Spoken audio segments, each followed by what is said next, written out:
नया फिर दिन हुआ,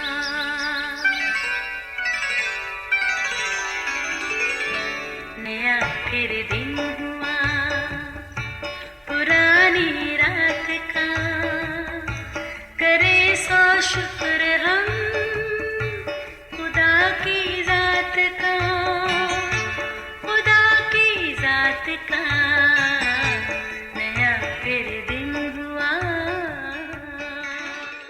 आज की आयत। खुदावंद तेरे बाप दाऊद का खुदा यूं फरमाता है कि मैंने तेरी दुआ सुन ली और मैंने तेरे आंसू देखे, देख मैं तुझे शिफा दूंगा। दूसरी सलातीन 20 बाब 5वीं आयत। अजीज़ो, कुछ देर पहले सामने मेज़ पर शीशे के फूलदान में चंद मुरझाए गुलाब के फूल थे, मगर अब वो नहीं थे। किसी ने सफाई की और वो फूल डस्टबिन में फेंक दिए। बस ऐसी ही है हमारी ज़िंदगी भी। चंद दिन पहले ये ताज़ा और खुशबू बिखेरने वाले थे, मगर जब मुरझा गए तो फेंक दिए गए। अजीज़ों, बिलाशुबा ज़िंदगी खुदा की अनमोल नेमत है और तंदुरुस्ती सेहतमंदी खुदा की हज़ार नेमत। हर कोई लंबी ज़िंदगी जीना चाहता है और इसके लिए जतन भी करता है, मगर मर्ज़ी उसी की जिसके हाथ में हमारी सांसों की डोर है। मशहूर ज़माना पॉप सिंगर माइकल जैक्सन के बारे में नहायत दिलचस्प बातें पढ़ने और सुनने को मिलती हैं। वो अपनी सेहतमंदी तंदुरुस्ती के बारे में किस कदर मोहतात था।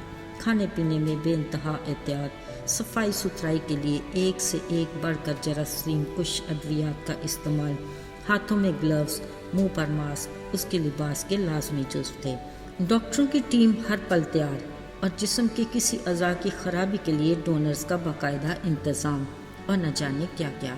सुना है कि वो 150 साल तक जीना चाहता था, मगर सिर्फ 50 साल में ही सांस ऐसी उखड़ी कि फिर जुड़ न सकी। सब कुछ धरे का धरा रह गया और वो मिनटों में खाल के हकीकी से जा मिला। अजीज़ों, आज इसराइल के बादशाह को भी बीमारी के बिस्तर पर पड़े कई रोज़ गुजर गए। अब तो उसे यूँ लगता था कि बस उसके मरने के दिन करीब आ गए। हुआ भी कुछ ऐसा ही। एक दिन यसाया नबी उसके पास आया और उसे बताया कि खुदावंद यूं फरमाता है कि तू अपने घर का इंतज़ाम कर ले, क्योंकि तू मर जाएगा और बचने का नहीं। ये सुनते ही उसने अपना मुंह दीवार की तरफ करके खुदा से यूं दुआ की कि आए खुदावंद, मैं तेरी मिन्नत करता हूँ, मुझे याद कर कि मैं तेरे हुजूर सच्चाई और पूरे दिल से चलता रहा और जो तेरी नज़र में भला है वही किया। ये कहते वो ज़ार ज़ार रोया। अजीज़ों, न जाने किस दिल से उसने खुदा से दुआ की और खुदा की उसके लिए क्या मर्जी थी।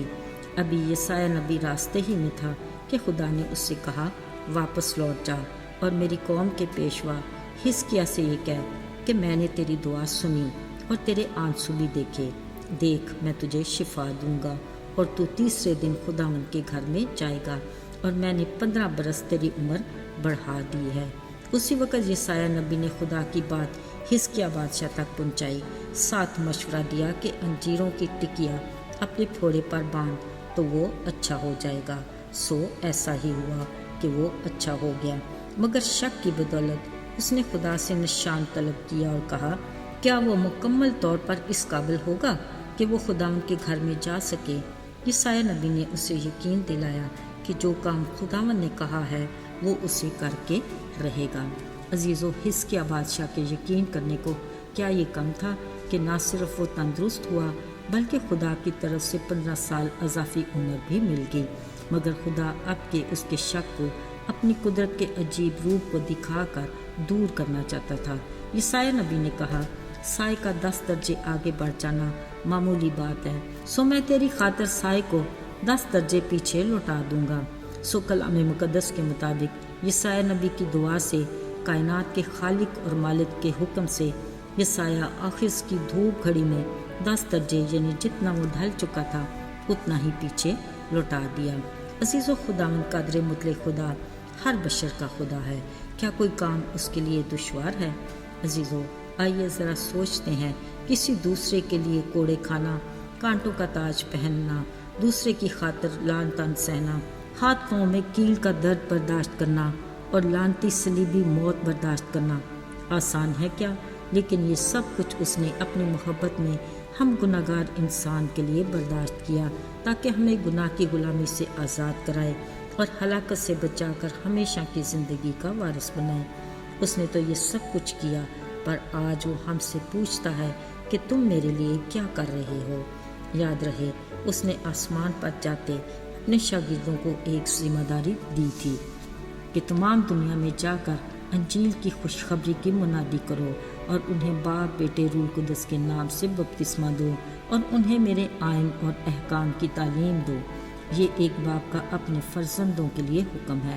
دیکھنا تو یہ ہے کہ ہم ایک فرمانبردار بچے کی طرح اپنے باپ کے حکم کو بجا لاتے ہیں اور اپنی ذمہ داری کو پورا کر رہے ہیں کہ نہیں، یا ہر بار یہی پلان بناتے ہیں کہ آج نہیں کل صحیح۔ عزیزو، ہر پل گھڑی کی ٹک ٹک ہمیں آگاہ کرتی ہے کہ دیکھ میں جلد آنے والا ہوں اور ہر ایک کے کام کے موافق دینے کے لیے اجر میرے پاس ہیں۔ سو ہمیں ہوشیار، بیدار اور جاگتے رہنا ہے تاکہ جب وہ آئے تو کپی میں تیل سمیت ہماری مشلوں کو جلتا ہوا اور ہمیں تیار پائے، تاکہ نہ صرف ہم خود اس کی ضیافت میں شریک ہوں بلکہ دوسروں کو بھی شریک کرنے کا وسیلہ بنے۔ آئیے دعا کریں۔ آئے آسمان اور زمین کے خالق اور مالک، تیرا شکر ہو کہ تیرے دروازے ہمیشہ ہمارے لیے کھلے ہیں۔ تیرا کان چھوٹا نہیں کہ سن نہ سکے اور تیرا ہاتھ بھاری نہیں کہ بچا نہ سکے۔ تو ہر بشر کا خدا ہے، تیرے لیے کچھ بھی دشوار نہیں۔ ہم ہر پل تیری مدد کے طلبگار ہیں۔ یسوع کے بابرکت اور مبارک نام میں آمین۔